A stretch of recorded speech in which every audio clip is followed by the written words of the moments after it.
믿음을 잘 지키고 믿음으로 나라를 통치했던 이 여호사밧 왕에게 여러 나라의 모압, 암몬, 또 마온 사람들, 아람 나라 연합군을 형성을 해서 지금 남유다 이 여호사밧 왕을 지금 공격하려고 전쟁을 일으킨 거예요. 여호사밧 왕은 현실이잖아요. 두려움이 찾아왔어요. 뭐 두렵다고 계속 두려움 가운데 사로잡혀 있을 수만은 없잖아요. 여호사밧 왕은 하나님 앞에 기도를 시작하는 거예요. 그랬더니 하나님께서 사용하시는 선지자 야하시엘을 통해서 곧바로 응답이 왔습니다.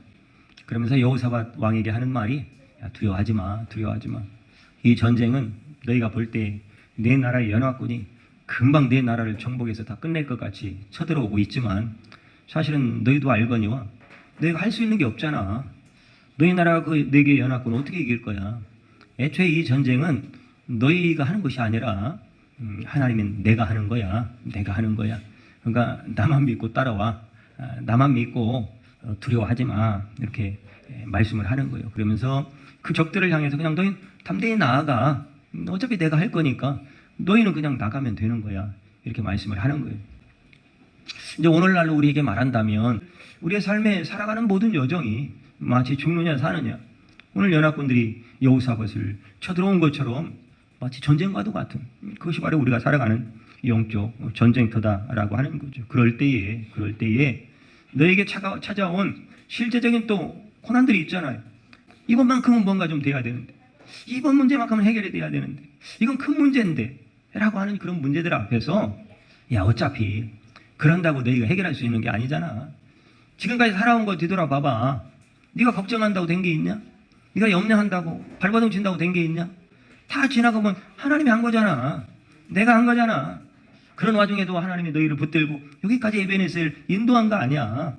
그러니까 앞으로도 지금 벌어진 문제도 걱정하지 말고 너무 그렇게 두려워하지 말고 그 문제가 어떤 문제이든지 간에 그냥 앞으로 나아가. 문제를 향해 나아가. 선포하며 나아가. 믿음으로 나아가. 그 말이에요. 그러므로 너희가 이번에는 할 일이 없잖아. 이번 전쟁에서는. 이번 전쟁은 다 내가 할 일이야. 내가 할 일이야.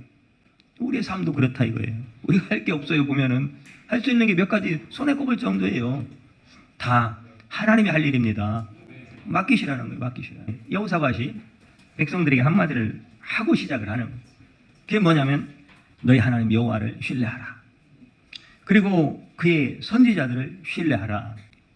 왜 이런 말씀을 했느냐면 지금 이게 이해가 안 되는 전략이거든요.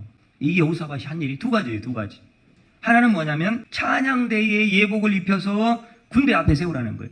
군대가 총칼이 먼저 가는 게 아니라 찬양대를 앞세우라는 찬양대. 근데 여기서 이제 성경에 찬양대는 예복을 입혔다는 것은 예배자를 말하는 거예요. 근데 이 백성이 이 전략이 기가 막힌 거예요. 이거는 이게 지금 말이 안 되는 거예요. 그러니까 지금 미리 얘기를 하는 거예요. 지금 여호사밧이 야 우리는 무조건 믿어야 돼. 우리는 어차피 우리는 안 되잖아. 우리는 무조건 하나님 믿어야 돼. 하나님이 세운 야하시엘 선지자를 통해서 주신 그 전략을 무조건 믿어야 돼. 이 전략은 이해할 수 없는 전략이 하늘이 열려야 아멘 할 수 있는 전략이거든요.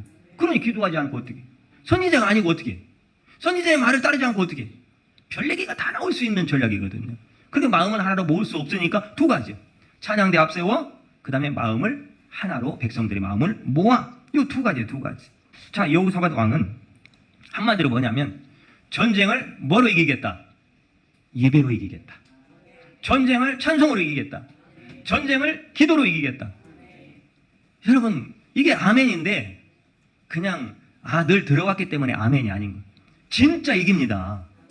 진짜 이긴다니까요. 진짜 됩니다. 진짜 되면 기도해야죠. 진짜 된다는 걸 믿으면 찬양해야죠. 1시간이고 2시고 찬양 정말로 찬양만 해도 된다니까요. 여러분 예배하면 된다니까요. 예배하면 돼요.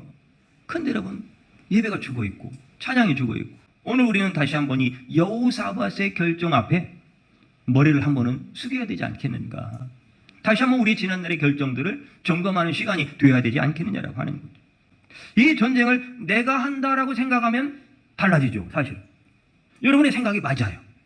우리가 생각했던 병법이 맞아요. 그런데 이미 선언했잖아요. 하나님 이건 너희가 하는 전쟁이 아니야 라고 하는 순간부터 방법은 완전히 달라지는 거죠.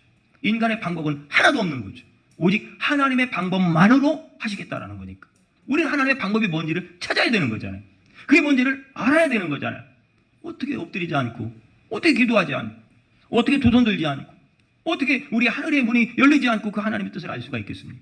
하나님의 마음을 어떻게 알겠냐고요.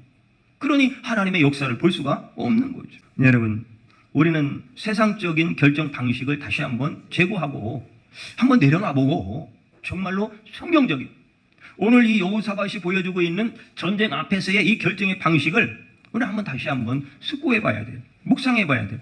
그런 이제 때가 된 거죠.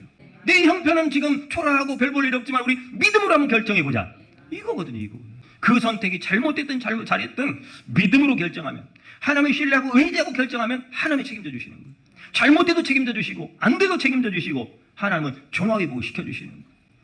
그러면 드디어 이제 전쟁이 시작됐어요. 자, 찬양대의 찬송이 시작될 때 적들이 패했다는 거예요. 여러분, 항상 하나님의 기적은요 때가 있어요. 그 때를 정하시는 분은 누구시다? 하나님이시죠. 아는 건 알겠는데, 아는 알겠는데 그때가 언제냐? 그때는 언제 정하느냐? 우리를 축복할 때는, 응답할 때는, 고치실 때는, 은혜 줄 때는, 열어줄 때는, 승리를 줄 때는 찬송이 시작될 때라는 거예요. 찬송이 시작될 때라는 거예요. 누구든지, 아무든지, 어린이든 어른이든 병상에 있는 사람이든 찬송이 시작되기만 하면 하나님이 일하신다는 거예요. 하나님이 움직이신다는 거예요. 여러분, 여기 이 찬송이 시작된다라고 하는 게요 놀라워요. 그럼 찬송하는 어느쯤일까? 시작될 때. 이미 시작하는 순간에 이 시작된다라고 하는 단어가요, 꿰뚫는다 이런 뜻이에요. 꿰뚫는다, 찌른다, 돌파한다, 치명적인 상처를 낸다 이런 뜻이에요. 그러니까 여러분, 이스라엘은 뭐밖에 한 게 없는데, 찬송밖에 한 게 없는데, 아니 찬송 시작도 하는 입 벌리는 순간에 이미 하나님은 거기서 적군을 다 그냥 무찌르고 그냥 초토화시키고 있었다는 얘기예요. 오늘 여러분들이 예배하는 이 예배 시작한 그 순간에 이미 하나님은 응답의 열매를, 역사를 하신 줄 믿습니다. 아, 우리가 찬송이 시작될 때 하나님은 거기서 일하고 계셨구나. 그 원수막이던 적들 가운데 하나님은 그들을 초토화시키고 있었구나. 여러분, 유학을 가든 어디서 공부를 하든 사업을 하든 무슨 일을 하든 그곳에서 여러분이 찬송이 시작될 때, 기도가 시작될 때, 예배가 시작될 때, 그 일은 공부해서 되는 일이 아니라, 사업 잘해서 사업 수완 때문에 되는 일이 아니라 하나님이 축복을 주실 줄 믿습니다. 하나님이 열어줘야 여러분 존귀하게 높아지는 거예요. 그 일이 되는 거예요. 역사가 일어나는 거예요. 여러분이 하나님을 찬송하기 시작할 때 원수마귀는 떠나갈 줄 믿습니다. 여러분이 기도하기 시작하고 찬송하기 시작할 때 절망과 죽음도 불치병도 떠나갈 줄 믿습니다. 여러분이 하나님을 찬송하기 시작할 때 여러분을 애워싸고 있는 공격하고 비난하고 원망하는 그 모든 적군들을 하나님은 다 괴멸시켜 버릴 줄 믿습니다. 전세는 역전되는 거예요. 전세는 역전되는 거예요. 이스라엘은 뭐만 했는데, 찬송만 했는데 하나님이 움직인 거예요. 우리는 기도만 했는데 하나님이 움직이더라 이 말이에요. 우리는 예배만 했는데 하나님이 움직이셨더라 이 말이에요. 한마디로 적군이 한 사람도 피한 자가 있다 없다. 한 사람도 도망가지 못하게, 한 사람도. 이스라엘은 칼 들고 싸운 적이 없는데 자기네들끼리 서로 죽인 거예요. 누가 일하시니까? 하나님이 일하시. 이게 하나님의 방식이에요. 그러니 우리가 이해할 수가 없죠. 우리의 생각에 늘 헬라 철학 사상이 있어가지고, 헬라 사상이 있어가지고, 인과응보 사상이 있어가지고 내가 뭘 해야 될 것 같은 거예요. 우리가 해야 될 일은 기도하는 일밖에 없는 거예요. 사실은요. 우리가 해야 될 일은 예배하는 것밖에 없는 거예요. 우리가 기껏 한다는 것이 여러분 하나님 찬송하는 것밖에 또 있겠어요. 여러분, 말씀에 대한 순종, 기도와 찬송의 능력이 있음을 믿으시길 바랍니다. 이제 우리가 세상의 방법을 버리고 하나님 방법으로 돌아가야 할 줄 믿으시길 바랍니다. 자, 25절 말씀에 보니까요, 적들이 가지고 있던 보화가 너무 많아가지고 전쟁에 이겼는데 적들이 너무 많은 보화를 갖고 있는 거예요. 이걸 하루 동안에도 못 옮겨가지고 며칠 동안 옮겼다. 야, 여러분, 돈다발이 너무 많아가지고, 돈자루가 너무 많아서 하루 동안에도 못 옮기고 3일 동안 옮기는 축복이 있길 축원드립니다. 왜 우리라고 못하겠습니까? 여러분, 전쟁도 이기고 물질 문제, 경제 문제도 한꺼번에 해결됐다고요. 한꺼번에요. 여러분의 모든 문제는요, 그거 한 가지가 아니에요. 한 번에 해결된다고. 한 번에요. 진짜 하나님 앞에 예배자로 서보고, 전 진짜 한번 하나님 믿고 기도해보고요, 안 되면 여러분 금식이라도 하고 기도하시고 작정을 해서 막 기도의 승부를 걸어보십시오. 이렇게 주시든 저렇게 주시든 주시는 분은 하나님이다 이 말이에요. 하나님이 주셔야 되는 거예요. 그러므로 무슨 얘기냐? 돈을 쫓아가지 말고, 세상 방법 쫓아가지 말고, 내 생각 쫓아가지 말고 하나님을 쫓아가시고 하나님의 비전을 쫓아가시라 이 말이에요. 하나님의 마음을 따라가라 이 말이에요. 찬양과 기도와 예배는 반드시 해야 할 우리의 마지막 선택입니다. 죽느냐 사느냐 거기 달려있다고. 반드시 선택해야 돼. 여러분 찬양하고 기도하고 예배하고 하나님 앞에 엎드립니다. 여러분 우리는 우리가 기도하고 예배하고 찬송하고 헌신하는 것이 하나님을 위해 하는 것 같은데 여러분 하나님은 그 예배를 하게 하신 것은 결국은 가만히 보면 우리를 위해서 우리에게 주시기 위해서 기도한 거에 10배를 더 주시고 찬송한 것에 100배를 더 주시고 예배한 것에 1000배를 더 주시기 위해서 우리로 엎드리게 하신 줄 믿으시기를 바랍니다. 내가 예배를 소중하게 여기는 만큼 이만큼 크게 여기면 이만큼 큰 복을 주실 것이고요.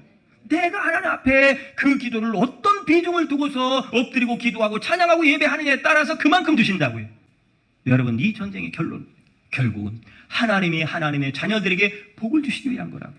그러므로 우리에게 엎드리게 하시고 기도하게 하시고 헌신하게 하시고 예배하게 하신 줄 믿으시기를 바랍니다.